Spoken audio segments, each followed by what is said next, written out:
Novel صبر کا صلہ رائٹر زوبیہ شیخ۔ اجلے دن میں بھی اس کا دل تاریکیوں میں ڈوبا ہوا تھا، احساس بھی نہیں تھا، کسی کو فکر ہی نہیں تھی کیونکہ کوئی بھی اس کے حال سے باخبر نہیں تھا۔ جو روگ اس نے خود کو لگایا تھا اس کی سزا وہ خود ہی بھگت رہی تھی۔ کسی سے بھی اس نے اس بارے میں کوئی بات نہیں کی تھی۔ اسے ہمیشہ سے پتا تھا کہ اس کی مرضی کو ترجیح دی جائے گی، لیکن اس کے انتخاب کو سب کے سامنے رکھنے کے لیے اتنا مضبوط ہونا چاہیے تاکہ کسی بھی شک کے، کسی کے سوال کی کوئی بھی وجہ باقی نہ رہے۔ لیکن کیا کیا جا سکتا تھا؟ سچ کو 7 پردوں میں بھی چھپاتے تب بھی وہ واضح تھا۔ کچی عمر کے روگ انسان کو پکی چوٹ دے جاتے ہیں۔ یہی حال ارم کا ہوا تھا۔ اس نے تو سوچا بھی نہیں تھا جس شخص سے وہ اتنی مخلص ہو کر بات کر رہی ہے وہ ایک شرط کی بنیاد پر اس کے سامنے اس کا محبوب بن کے کھڑا ہے۔ شرط بھی ایک معمولی موبائل کی۔ اسے رہ رہ کر اپنی بے قدری پر رونا آ رہا تھا۔ ارم نے تو ہمیشہ سے ہی اسے بے پناہ محبت کی تھی۔ وہ تو اس کی طرف سے پہل دیکھ کر بہت خوش تھی، خود کو بہت خوش نصیب سمجھ رہی تھی۔ پھر وہ ارم کے محلے میں ہی رہتا تھا۔ 20 سال کی عمر میں ہی اس نے اپنا دل ایک غیر محرم کی محبت میں مبتلا کر دیا تھا۔ 2 بہنیں اور ایک بھائی، چھوٹا سا گھرانہ خوشیوں کا گھر تھا۔ اس کے والد نے کبھی بھی انہیں کسی چیز کی کمی محسوس نہیں ہونے دی تھی۔ بڑی بہن کی بھی شادی اس کی مرضی سے اس کی خالہ زاد کے ساتھ کر دی تھی، جبکہ بھائی اپنی پڑھائی میں مصروف تھا اور کالج سے چھٹیوں کی وجہ سے ارم بھی گھر پر ہی تھی۔ محلے میں تیسرا گھر تھا اس بدبخت کا جس نے ارم کو اس جہان سے مل لیا۔ چڑھتی عمر کے نشے میں جوانی کے سرور میں ارم نے اس محبت کو قبول کر لیا تھا جو کہ اس کے لیے تباہی کا باعث بنی تھی۔ پھر ارم بہت خوش تھی کہ علی اس سے اتنی محبت کرتا ہے۔ بچپن میں وہ لوگ ایک محلے کے ہونے کی وجہ سے ایک ہی جگہ ٹیوشن پڑھتے تھے، تو بقول علی کہ وہ ارم سے بچپن سے ہی محبت کرتا ہے، لیکن اپنی فیلنگز کو، بے چینی کو کوئی نام نہ دے سکا۔ اور جبکہ ارم اور وہ ایک عمر کو پہنچ چکے ہیں تو اس نے سوچا کہ اب پہل کرنی چاہیے۔ وہ اپنے والدین کو ارم کے گھر بھیجنا چاہتا ہے۔ ارم نے اسے فی الحال روک دیا تھا کیونکہ وہ نوکری کرنا چاہتی تھی، لیکن علی کو بھی کوئی جلدی نہیں تھی۔ وہ خاموش ہو گیا اور وہ اکثر چھتوں پہ گھنٹوں باتیں کیا کرتے تھے۔ فون پر ساری ساری رات ان لوگوں کی باتیں ختم نہ ہوتی تھی۔ کب صبح ہوتی تو ارم کو پتہ ہی نہ چلتا۔ نئی نئی محبت ہوئی تو اسے معلوم ہی نہیں ہوا کہ پاؤں کے نیچے زمین نہیں اور سر کے اوپر آسمان۔ وہ تو جب حقیقت نے منہ کے بل زمین پہ دے مارا تو احساس ہوا کہ وہ حال سے بیگانی تھی۔ اپنے دل کی خلش کو اس نے اپنے اندر ہی رکھا تھا، پل پل مر رہی تھی۔ گھر والوں کو تو اس نے خبر بھی نہیں ہونے دی تھی کہ اپنی ہی خوشی سے اتنا بڑا غم ملا تھا۔ اس کی ماں اکثر اسے کھویا یا دیکھتی تو پوچھتی کہ کیا بات ہے، مگر وہ ڈال دیتی۔ جب یہ ارم نے محسوس کیا کہ گھر والے اس کی وجہ سے پریشان ہیں تو اس نے منافقت کا لبادہ اوڑھ لیا اور تنہائی میں اپنے غم پر ماتم کرتی، جبکہ سب کے سامنے اس کے جتنا خوش مزاج اور مطمئن انسان کوئی تھا ہی نہیں۔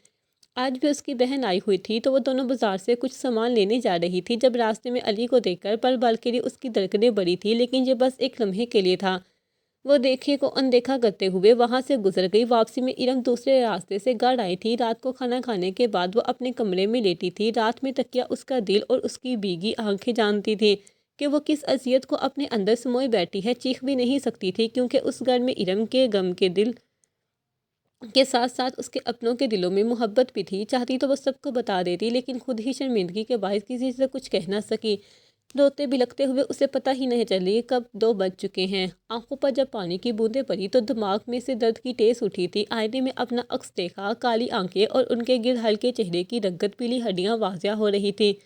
سر کے بال جن سے وہ بہت محبت کیا کرتی تھی آج ماتھے سے کافی پیچھے تھے، بے رخی لٹیاں نکل کے چہرے پر چپکی ہوئی تھی۔ ارم نے دونوں ہاتھوں سے اپنے بال پیچھے کیے اور وضو کرنے کے بعد جائے نماز پر جا بیٹھی اور 4 نفل تہجد ادا کرنے کے بعد دعا کے لیے ہاتھ اٹھائے تو کسی کی آواز تو کانوں میں گونجی تھی، جب تم اور میں ایک ہو جائیں گے سب سے پہلے اپنے رب کا شکرانہ ادا کریں گے تو اس رات پوری سو ہی نہیں سکوں گا۔ مجھے تو یقین ہی نہیں آئے گا کہ میں نے تمہیں حاصل کر لیا ہے۔ کتنی حسین رات ہوگی، یہ میری زندگی کی سب سے حسین رات ہوگی۔ ارم نے اپنے دونوں کانوں پر ہاتھ رکھا تھا اور سجدے میں گرتے ہوئے نہ جانے کتنے ہی لمحے اپنے رب سے باتیں کی تھی۔ بعض دفعہ انسان خود نہیں بولتا، اس کے آنسو پوری کہانی کہہ جاتے ہیں۔ یہی حال ارم کا تھا۔ روتے تڑپتے فجر کی اذانیں اس کے کانوں میں گونجی تھی۔ ایک رات نہیں، نہ جانے کتنی راتیں اس کی زندگی میں ایسی آ کے گزر چکی تھی جب وہ روز رات کو ہی اپنے رب سے باتیں کرتے کرتے صبح کا نکلتا سورج دیکھ لیتی تھی۔ کسی نے صحیح کہا تھا، جب دل کو لگتی ہے تب ہی دل خدا سے لگتا ہے، لیکن ارم کا دل اپنے خدا سے لگا تھا تو اس نے صرف معافی مانگی تھی۔ بھٹکنے کی، ایک غیر محرم کے دلاسے میں آنے کی، وہ اپنے آپ کو صرف اللہ کا گنہگار سمجھ رہی تھی، کیونکہ پڑھا لکھا ہونے کے بعد، ایک مسلمان عورت ہونے کے بعد، یہ ہونے کے بعد بھی کہ ایک غیر محرم آگ کی مانند ہے، پھر بھی اس نے اپنے آپ کو جلسا لیا۔ یہ تکلیف تو اس کے حصے میں آنی تھی تو وہ شکوہ کس سے کرتی؟ اس کے رب نے تو اسے ہر ایک انجام سے پہلے باخبر کر دیا تھا، مگر وہی کبوتر کی طرح آنکھیں موندے رکھی تھی، کیونکہ اس سے یہ علم نہیں تھا کہ دکھنے والا انسان صرف شکل سے خوبصورت ہے، اس کے اندر رہنے والا ایک درندہ ہے۔ نماز قرآن سے فارغ ہونے کے بعد ارم نے ناشتہ بنایا تو اس کی ماں نے کہا اوپر بھائی کو کمرے سے بلا لائے۔ جب ارم اپنے بھائی کو بلانے اوپر کمرے میں گئی تو غیر دانستہ طور پر سامنے کھڑی علی پر اس کی نظر پڑی تھی، جو کہ اپنے محلے میں ہی دوسرے گھر پر موجود لڑکی سے ہنس ہنس کر باتیں کر رہا تھا۔ ارم نے بس ٹھہر کر وہ منظر دیکھا تھا، جبکہ علی نے بھی ارم کو دیکھ کر خاموشی اختیار کی تھی۔ ارم بھی نظریں جھکا کر اپنے بھائی کے کمرے میں گئی اور پیٹھ کی ہی سیڑھی اتر کر نیچے آ گئی تھی۔ اگر کام میں جٹی تو اسے کوئی خبر ہی نہیں ہوئی۔ ماں کے ساتھ ہنسی مذاق کی دوائیوں کا خیال بھائی کو کالج کے لیے بیچنے کے بعد پتہ ہی نہیں چلا کہ کب دن گزر گیا، اور پھر وہی بہاری رات اس کی منتظر تھی۔ ارم نے ایک مرتبہ پھر اپنی گزشتہ راتوں کی روٹین کو دہرایا تھا، کیونکہ یہ دکھ تو شاید ساری عمر ہی اس کا جان نہ چھوڑتا۔ روتے بھی لگتے ہوئے اس کے دل کے لاکھ اقرار پر بھی اس بے رحم شخص کے لیے دعا مانگی تھی۔ شاید یہی اس کا مقدر تھا، کیونکہ وہ جانتی تھی کہ اس کا رب کبھی بھی اپنے بندے کو تکلیف دینے والے انسان کو نہیں بھولتا، لیکن اس نے کبھی چاہا نہیں تھا کہ وہ اس کو بد دعا دے۔ لگ گیا، لیکن ارم نہیں جانتی ٹھیک ہے اس کا رب ہر ایک عمل سے باخبر ہے، بے شک وہ جو کرتا ہے اس میں بندے کی بھلائی ہوتی ہے۔ گھر والوں نے ایک نئی بات اس کے دماغ میں ڈال دی تھی۔ بابا کی خواہش تھی کہ جلد از جلد ارم کی شادی کر دی جائے تاکہ وہ بھی زندگی میں آگے بڑھے، ان کی بھی زندگی کا کچھ پتہ نہیں ہے۔ ارم اس فیصلے پر خاموش رہی تھی، جبکہ سب سے بڑی قیامت اس پہ گزری تھی کہ علی کے بڑے بھائی کا رشتہ اس کے لیے آیا تھا، اور اس کے گھر والے اس بات پر رضامند بھی تھے۔ ارم نے انکار کرنا چاہا تو اس کی ماں نے پوچھا کہ اس کی مرضی کچھ اور ہے، تو وہ خاموش ہو گئی۔ کیا جواب دیتی؟ اس کے پاس تو کوئی جواب ہی نہیں تھا۔ اپنی صفائی میں وہ کیا بولتی؟ اسی لیے خاموش رہی۔ پتہ ہی نہیں چلا کب ان کی بات پکی ہو گئی اور نکاح کا دن بھی رکھ دیا گیا تھا۔ ارم بس خاموشی سے آنے والے وقت کا انتظار کر رہی تھی۔ وہ خود نہیں جانتی تھی کہ اس کی زندگی کیسے گزرے گی، لیکن اپنے ماں باپ کو انکار کرنا اور اس کے لیے جواز پیش کرنا اس کے پاس تھا ہی نہیں۔ بہن کو بتانے کی کوشش کی تو بہن کا خوشی سے دمکتا ہوا چہرہ دیکھ کر خاموش ہو گئی۔ اس کی بڑی بہنیں ایک ہی شہر میں بیائی گئی تھی، مگر وہ دور تھی۔ جبکہ ارم کے محلے میں شادی ہو جاتی تو ماں باپ کو آسانی ہوتی۔ دوسری طرف ارم بھی اپنا گھر بار دیکھ لیتے، اس کے سسرال والوں کو کوئی مسئلہ نہیں تھا، لیکن ارم کے دل میں ایک وسوسہ آ جاتا تھا۔ اس نے تو بس ایک ہی شخص کی دلہن بننے کا خواب دیکھا تھا، اور وہ خواب جتنی بری طرح ٹوٹا تھا، اس کی کیچیاں آج تک اس کے دل میں چبھتی تھیں۔ اس زخم پر مرہم رکھنے کی بجائے ایک اور زخم اسے لگ چکا تھا کہ ایسے وہ اس شخص کا سامنا کرے یہ ایک چھت میں اس کے ساتھ رہے گی۔ زندگی بھر کی بات تھی۔ ایک مرتبہ تو اس کا دل کیا کہ ساری حقیقت کھول کے گھر والوں کو بتا دے، لیکن جب کوشش کرتی تب اس اپنے گھر والوں کے مان ٹوٹنے کا، اور اب تو خاندان میں رشتے کی بات پھیل چکی تھی۔ بدنامی کے خوف سے اس نے اپنی زندگی کو سولی پر چڑھانے کا فیصلہ کر لیا۔ جمعہ کے دن وہ لال رنگ کے جوڑے میں تیار بیٹھی تھی۔ ایک مرتبہ پھر اس نے اپنا عکس آئینے میں نہیں دیکھا تھا، لیکن اس کی بہن، اس کی ماں اور اس کی سہیلیاں ارم کو دلہن کے روپ میں دیکھ کر صدقے والی جا رہی تھی۔ وہ واقعی کوئی آسمان سے اتری ہوئی پری لگ رہی تھی، لیکن جتنی خوبصورت وہ تھی اس سے بھی بد نصیب تھی۔ یہ ارم کی جان ہلکان کیے ہوئے تھا۔ تبھی شور اٹھا کہ لڑکے والے آ گئے۔ کانپتے ہاتھوں کے ساتھ ارم نے نکاح نامے پر دستخط کیے تھے اور رو کر اپنے رب سے التجا کی تھی کہ اس کے رازوں کا پردہ رکھے، ورنہ دنیا جہاں میں وہ برباد ہو جائے گی۔ اپنے ماں باپ کو کیا منہ دکھائے گی کہ جس کو آپ نے ہمیشہ سے محبت اور مان دیا اسی کا مان توڑ دیا؟ اس ماں کی تربیت پر سوال اٹھے گا جس نے ہمیشہ سے اسے غلط صحیح کی تمیز سکھائی تھی۔ اپنی ہی سوچ سے تنگ آ کر ارم زاروں قطار رونے لگی۔ جبکہ اس کی بہن نے تو اس کو ایسے روتے دیکھا تو سمجھی وہ رخصتی کی وجہ سے رو رہی ہے۔ ارم بھی اپنی بہن کے گلے لگ کر روئی تھی، دعاؤں کے ساتھ، اور اب باپ کی شفقت بڑے سائے میں ارم رخصت ہو کے اس گھر میں آ گئی تھی جہاں کا اس نے کبھی خواب دیکھا تھا اور دعا مانگی تھی، لیکن وہ اس طرح قبول ہوگی اس نے یہ نہیں سوچا تھا۔ خاموشی سے وہ ایک طرف بیٹھی تھی، نظر اٹھا کر اس نے کسی کو نہیں دیکھا تھا، جبکہ اس کا بہت اچھے سے استقبال ہوا تھا۔ ارم خاموشی سے ایک طرف صوفے پر بیٹھی تھی، جبکہ اس کی نند نے آ کر اس سے کہا کہ وہ خوبصورت لگ رہی ہے۔ سب مہمان اس کی بہت تعریف کر رہے تھے۔ ابھی چھوٹے بھائی آئیں گے اور آپ کے ساتھ گھٹنا پکڑائی کی رسم کریں گے۔ وہ جو دیور کرتا ہے بھابھی، میں تو کہہ رہی ہوں اسے 1 روپیہ بھی نہ دینا، ایک نمبر کا نکما ہے۔ علی بھائی آپ ان کو ٹلکا دینا۔ اس کی نند تو مذاق میں اس سے باتیں بنا رہی تھی، جبکہ علی کے نام پر ارم کو ایسا لگا تھا جیسے اسے کسی نے گہرے پانی میں دھکا دے دیا ہو۔ ارم نے بے قرار ہو کر سامنے کی طرف دیکھا تو علی کو خود کو تکتا پایا تھا، جبکہ علی کے چہرے پر ایک عجیب سی پر اسرار مسکراہٹ تھی۔ ارم تو سمجھ ہی نہ سکی اس کا کیا مقصد ہے۔ تھوڑی دیر بعد اس نے ارم کا گوڈا تھام کر ارم کا کھا کر پیچھے ہوئی۔ اس طرح پیچھے ہونے پر سب نے ارم کو حیران کن نظروں سے دیکھا تھا، جبکہ اس نے پرس میں سے موجود ساری رقم نکال کر علی کی طرف بڑھا دی تھی۔ فی الحال تو رقم علی نے تھام لی تھی، لیکن ارم کے اس طرح کرنے پر اسے اپنی پر شرمندگی محسوس ہوئی تھی۔ پھر ارم کو خاموشی سے اس کے شوہر کے کمرے میں بٹھا دیا گیا تھا۔ فرمان تھوڑی دیر بعد کمرے میں آیا تو ارم نے اپنا گھونگھٹ اٹھایا تھا، جبکہ فرمان نے اسے بے چین اور پسینے میں ڈوبا دیکھا تو بولا، آپ جا کر کپڑے تبدیل کر لے، لگتا ہے کافی تھک گئی ہیں۔ ارم بھی خاموشی سے اٹھ کر کپڑے تبدیل کرنے چلی گئی۔ وہ حقیقت میں ہی تھک چکی تھی۔ جب ارم باہر آئی تو اس نے دیکھا فرمان صوفے پر بیٹھا اسی کا انتظار کر رہا ہے۔ ارم خاموشی سے اپنے کپڑے رکھ کر کھڑی ہو گئی، جبکہ فرمان نے آگے بڑھ کر اس کا ہاتھ تھاما اور بولا، آج آپ بہت خوبصورت لگ رہی تھی، کسی کی بھی نظر آپ پر نہیں رک رہی تھی۔ میں بہت خوش قسمت ہوں کہ آپ میری زندگی میں آئی۔ ارم نے اس کا شکریہ ادا کیا اور کچھ سوچ کر کچھ کہنے لگی۔ تبھی فرمان نے آگے بڑھ کر اس کی پیشانی پر بوسہ دیا تھا۔ نہ جانے اس پاک رشتے کی پاک محبت تھی جو محسوس کر کے ارم کی بھی آنکھیں بھیگنے لگی تھی۔ ایک مرتبہ تو دل کیا کہ گزرے ہوئے ماضی کی ایک ایک پنے کو پلٹ کر ساری کہانی فرمان کو سنا دے، لیکن پھر خود ہی خیال آیا کہ جو گزر گیا وہ گزر گیا، آنے والی زندگی پر نئی کہانی لکھنی چاہیے۔ اس نے بھی 2 رکعت نفل پڑھی اور اللہ کا شکر ادا کیا۔ سب کچھ اپنے رب کے سپرد کرنے کے بعد ایک نئی زندگی کی طرف قدم بڑھایا۔ فرمان کی لاہور میں جاب تھی، وہ چاہتا تھا کہ ارم اس کے ساتھ چل کر رہے۔ ارم کو بھی اس بات پر کوئی اعتراض نہیں تھا، لیکن اس کی ساس نے کہا کہ نئی نویلی بہو کو وہ اسے نہیں بیچ سکتی، 1-2 مہینے رک کر جائے گی۔ جبکہ فرمان دل پر پتھر رکھ کے ارم کو اکیلا چھوڑ گیا۔ ارم کے سسرال والے بہت اچھے تھے۔ اس دن کے بعد علی کا اور اس کا سامنا بہت کم ہوا تھا، لیکن پھر ارم نے خود سے بھی اسے نظر انداز کرنا شروع کر دیا تھا۔ اس وقت ان کے رشتے بدل چکے تھے۔ وہ فرمان کے ساتھ بہت خوش تھی، اس کے اللہ نے ارم کے صبر کا صلہ اسے دے دیا تھا۔ جبکہ دوسری طرف علی اندیکھی آگ میں جل رہا تھا۔ علی کو اب احساس ہو رہا تھا کہ اس نے غصے اور ارنا کی ضد میں آ کر کیا کچھ کھو دیا ہے، لیکن اب کیا کیا جا سکتا تھا؟ جب چینیاں چگ گئی کھیت، علی نے تو یہی سوچا تھا کہ وہ بھی سب کچھ بھول جائے گا، لیکن اس کے دوست نے انہوں نے اسے تب چڑھا دی تھی۔ انہی کی شرط پر تو اس نے ارم کی زندگی برباد کی تھی، اس کے دل میں جگہ بنائی تھی۔ ایک معمولی سی شرط کے پیچھے اس نے ایک لڑکی کے جذبات کا قتل کر دیا تھا۔ اس کا احساس اسے اب ہو رہا تھا۔ وہ پشیمان تھا، لیکن اس کے دوستوں نے علی کو سطر پر چڑھاتے ہوئے کہا، تمہارا کوئی قصور نہیں ہے۔ اگر وہ لڑکی اپنی کردار کی مضبوط ہوتی تو کبھی بھی تمہاری طرف نہ متوجہ ہوتی۔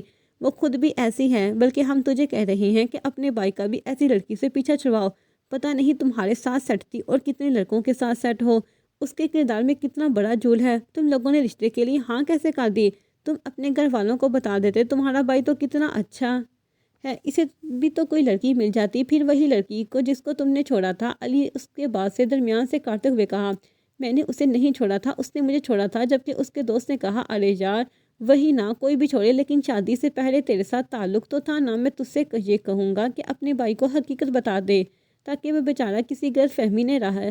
ابھی تو زیادہ دیر نہیں ہوئی۔ علی نے اس کے بات سنی اور بولا، جو ہونا تھا ہو گیا۔ مجھے نہیں لگتا کہ اس حقیقت کو سب کو بتانا چاہیے، اور اس کا اور میرا تعلق بس بات کرنا تھا، کبھی کوئی غیر اخلاقی بات یا کچھ نہیں تھا ایسا۔ اور دنستہ طور پر، اگر دنستہ طور پر بھی میں تو اس کے ساتھ ملوث تھا نہ۔ میرے گھر والے مجھ سے بھی یہ سوال کریں گے تو تم نے ایسا کرو کہ تمہاری بھابھی نہ سب کے سنوں پہ نہ ناچے۔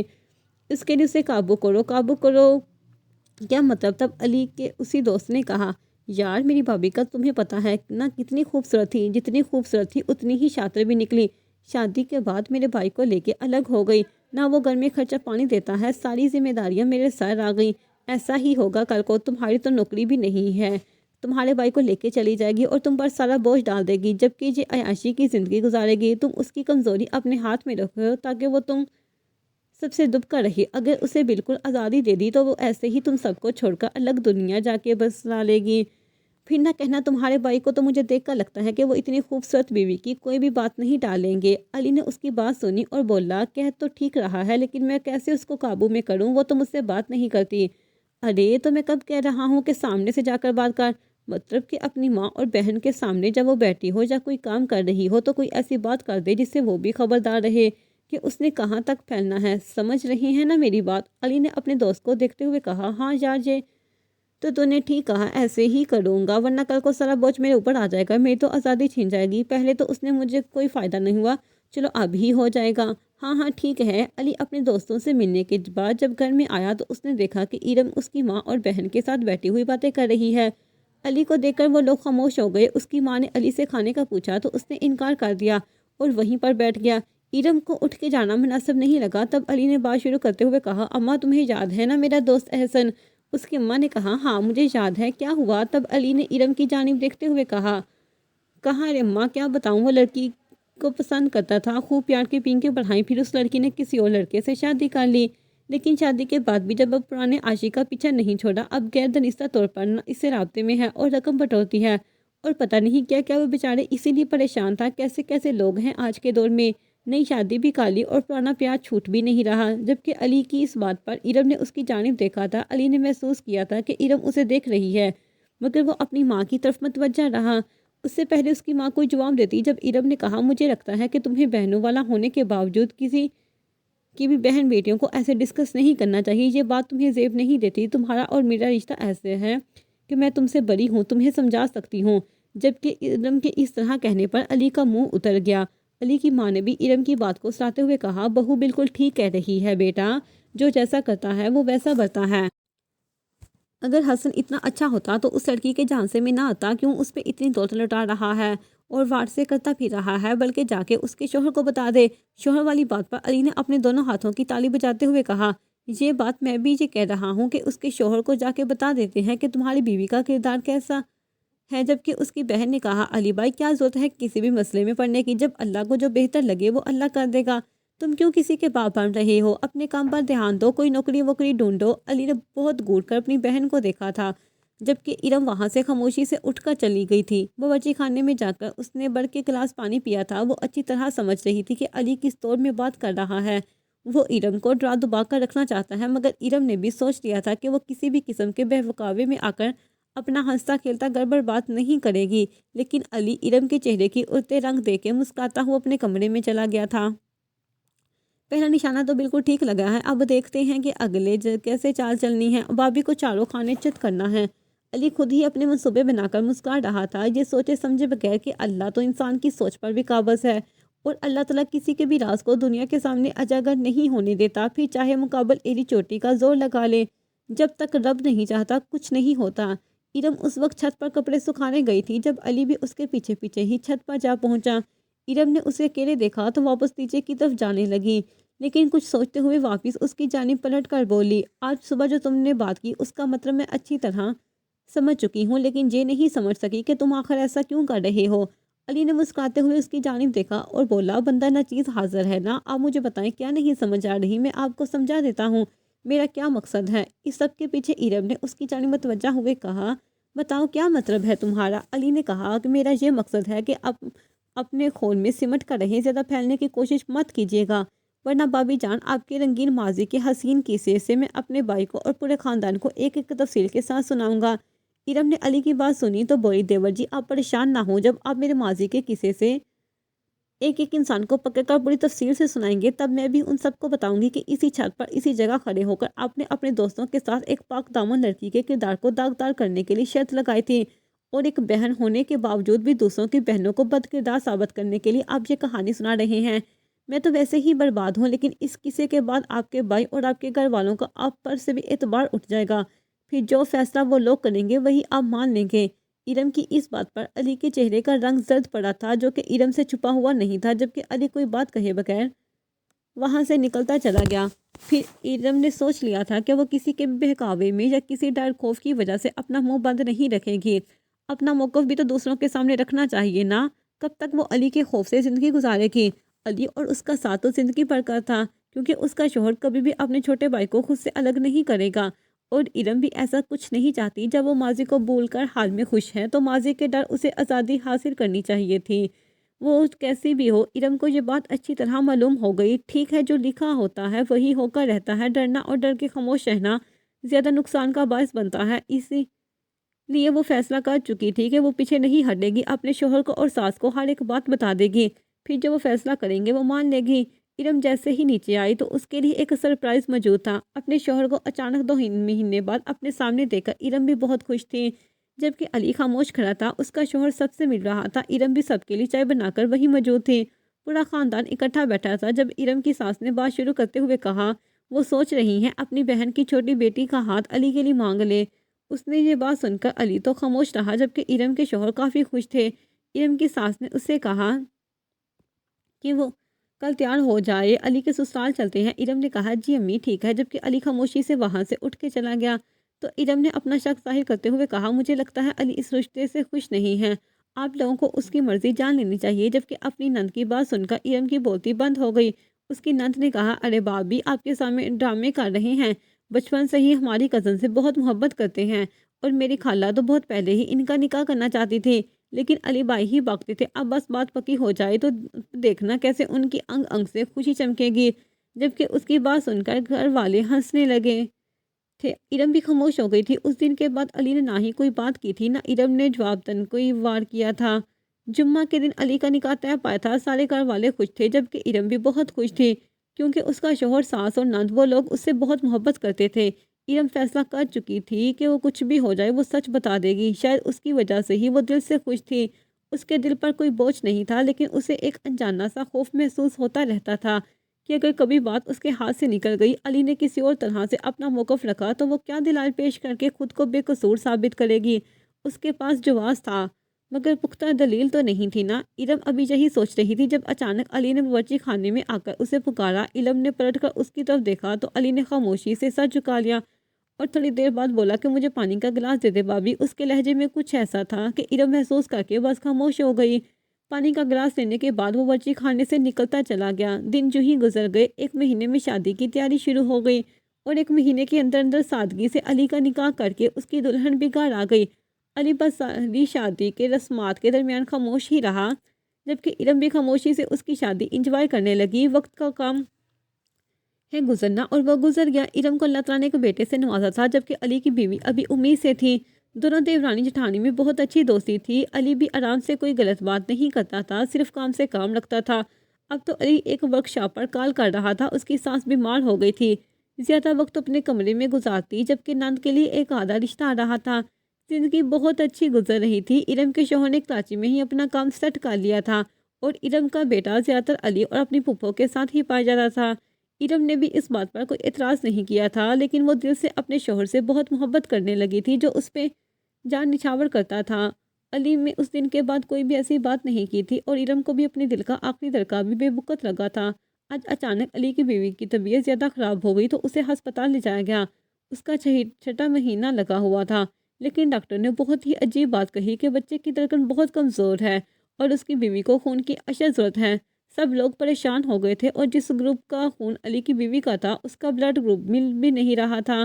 تو ارم کو خیال آیا کہ اس کا بھی بلڈ گروپ سیم ہے، تو اس نے علی سے کہا کہ وہ خون دے سکتی ہے۔ اس کی بات سن کر علی نے بہت مشکور نظروں سے اس کی طرف دیکھا تھا۔ 2 دن سولی پر گزرے تھے۔ تیسرے دن بلاخر علی کی بیوی اور اس کے بچے کی حالت ٹھیک ہوئی تو وہ لوگ گھر واپس آئے تھے، جبکہ رات کے وقت سبھی اکٹھے ارم کی ساس کے کمرے بیٹھے تھے۔ جب علی کی بیوی نے ارم کو دیکھتے ہوئے کہا بھابھی جب آپ کو میں نے پہلی بار دیکھا تھا مجھے تبھی احساس ہو گیا تھا کہ آپ بہت اچھی انسان ہیں، لیکن آپ نے میرے بچے کی اور میری جان بچا کر مجھے اس بات پر اور ابھی یقین کرنے کے لیے مجبور کر دیا کہ آپ اس دنیا کی سب سے اچھی انسان ہیں۔ اس نے فرمان کو دیکھتے ہوئے کہا فرمان بھائی آپ بہت خوش نصیب ہیں جو آپ کو ارم بھابھی جیسی نیک سیرت والی عورت ملی ہے۔ ارم نے اس کا ہاتھ تھامتے ہوئے کہا تم میری بہنوں جیسی ہو، اللہ پاک پتہ نہیں کب کس کے لیے کہاں سے وسیلہ بنا دیتا ہے، یہ تو میرا فرض تھا، بس اب تم بھی اپنا خیال رکھنا۔ اس سب بات چیت کے دوران علی بس خاموش رہا۔ ارم کی تہجد کی عادت اتنی پختہ ہوئی کہ شادی کے اتنے عرصے بعد بھی وہ اس عادت کو نہ چھوڑ سکی۔ پہلے اللہ تعالیٰ سے معافی مانگنے کے لیے نماز ادا کرتی تھی اور اب اپنے رب کا شکر ادا کرنے کے لیے فرمان بھی بہت بہترین ہمسفر ثابت ہوا تھا۔ ارم کے لیے وہ ارم کا بہت ساتھ دیتا تھا۔ آج ارم کی نند کی بارات تھی، سب لوگ بہت خوش تھے۔ اچانک ہی گھر میں کہرام مچ گیا، کیونکہ علی کی بیوی جو کہ سیڑھیاں اتر رہی تھی پاؤں پھسلنے کی وجہ سے فرش پر گری، اسے ڈاکٹر کے پاس لے جایا گیا تو ڈاکٹر نے ماں یا بچے میں سے کسی ایک کو بچانے کا فیصلہ چھوڑا، جبکہ خوشیوں بڑے گھر میں ایسی صورتحال نے تہلکہ مچا دیا تھا۔ ارم اور فرمان بہت پریشان تھے، جبکہ علی کی دھڑکن تو بہت تیز چل رہی تھی۔ فرمان اپنی ماں کے پاس کھڑا تھا جب ارم اور علی کوریڈور میں اکیلے بیٹھے تھے۔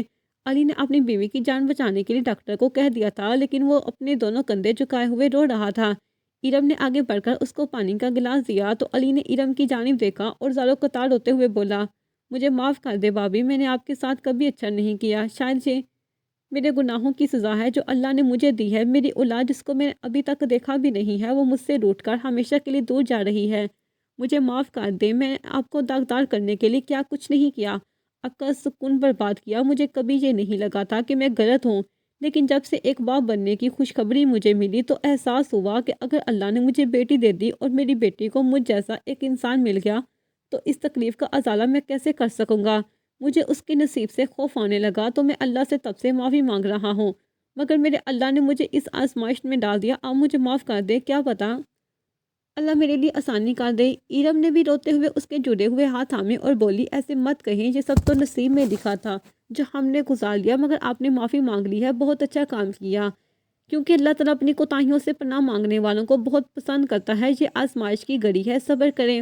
میں آپ کو بہت پہلے ہی معاف کر چکی ہوں، تب بھی اپنی زندگی میں آگے بڑھی ہوں۔ میں آپ کو اب بھی دل سے معاف کر رہی ہوں، اور میری بہت دعا ہے کہ اللہ آپ کی اولاد کو اور آپ کی بیوی کو ہمیشہ سلامت رکھے، آپ کے گھر کو آباد رکھے۔ علی اور ارم ابھی بات کر رہے تھے جب ڈاکٹر باہر آئے تو اس نے خوشی کی خبر علی کو سناتے ہوئے کہا کہ مبارک ہو، بیٹی ہوئی ہے اور آپ کی بیوی بھی بالکل ٹھیک ہے، بچی میں تھوڑی کمزوری تھی، اسی وجہ سے مشین میں رکھا ہوا ہے۔ جبکہ علی نے ارم کی جانب دیکھا تو نم آنکھوں سے مسکراتے مسکراتے ہوئے اسے مبارکباد دینے لگی۔ ان کی زندگی اپنی ڈگر پر واپس آ گئی تھی۔ اللہ نے ارم کو ایک اور بیٹے سے نوازا تھا جبکہ علی کے پاس ایک بیٹی ہی تھی۔ علی اس دن سے ارم سے بہت شفقت اور عزت سے پیش آنے لگا تھا، جبکہ ارم بھی کھڑکی سے کھڑی ہوئی منظر دیکھ رہی تھی جہاں اس کا پورا خاندان خوشی سے مسکرا رہا تھا۔ آج علی کی بیٹی کی سالگرہ تھی، سب لوگ اکٹھا تھے، پھر ارم سب کے لیے چائے بناتے ہوئے باورچی خانے کی کھڑکی سے گارڈن کا منظر دیکھتے ہوئے سوچ رہی تھی کہ اس کا رب کتنا مہربان ہے جس نے اس کے دل میں ایک نرم گوشہ رکھا تھا کہ وہ علی کو معاف کر دے تاکہ اس کے آگے کی زندگی آسان ہو جائے۔ اس نے تو سوچا تھا کہ یہ کرے گی، وہ کرے گی، مگر اس کے رب نے کہا صبر کرو۔ ارم نے صبر کیا، اپنے رب کے سامنے اپنا مقدمہ اور کسی اور سے کوئی امید نہیں لگائی، تو اللہ پاک نے بھی اس کو دنیا کی تمام نعمتوں سے بھر دیا تھا۔ ایک اچھا ہمسفر، صاحب اولاد اور خوبصورت گھرانہ، اس کے دل میں کوئی بوجھ ہی نہیں تھا۔ وہ بہت مشکور تھی اپنے رب کی جس نے اسے راہ راست پر لانے کے لیے ایک مشکل سفر سے گزارا تھا، لیکن منظر اس کی بہت خوبصورت ٹھہری تھی۔ کافی دیر گزرنے کے بعد فرمان نے دیکھا کہ وہاں ارم نہیں ہے تو وہ اٹھ کر باورچی خانے میں آیا اور ارم فرمان کی خوشبو محسوس کرتے مسکراتے ہوئے پلٹی اور بولی، میں اس لیے جلدی چائے بنا رہی تھی، مجھے پتا تھا کہ آپ مجھے ڈھونڈتے ہوئے یہاں تک آ جائیں گے۔ جبکہ فرمان نے مسکراتے ہوئے ارم کا ہاتھ تھاما اور بولا، ہاں یار، میرے دراصل پسلی میں درد ہو رہا تھا۔ ارم نے گھبرا کر اس کی طرف دیکھا اور بولی، کیوں، کیا ہوا، کیسے ہو گیا پسلی میں درد؟ تب فرمان نے ایکٹنگ کرتے ہوئے کہا، میری پسلی مجھ سے دور تھی نا، اس لیے خالی جگہ پر تو درد ہی ہوگا۔ جبکہ اس کی بات کا مطلب سمجھتے ہوئے ارم نے اپنے ماتھے پر ہاتھ رکھا تھا۔ فرمان نے اس کے ماتھے پر بوسہ دیتے ہوئے کہا، میں واقعی بہت خوش قسمت ہوں، مجھے تم جیسی بیوی ملی۔ جبکہ ارم نے بھی مسکرا کر اس کے سینے پر سر رکھا اور کہا، میں بھی بہت خوش قسمت ہوں جو مجھے آپ جیسا ہم سفر ملا، جو جس کے نصیب کا تھا اسے مل گیا۔ اور سبھی اپنے نصیب پر مطمئن تھے۔ بے شک اللہ تعالیٰ کے فیصلے بہترین ہوتے ہیں۔ ختم شد۔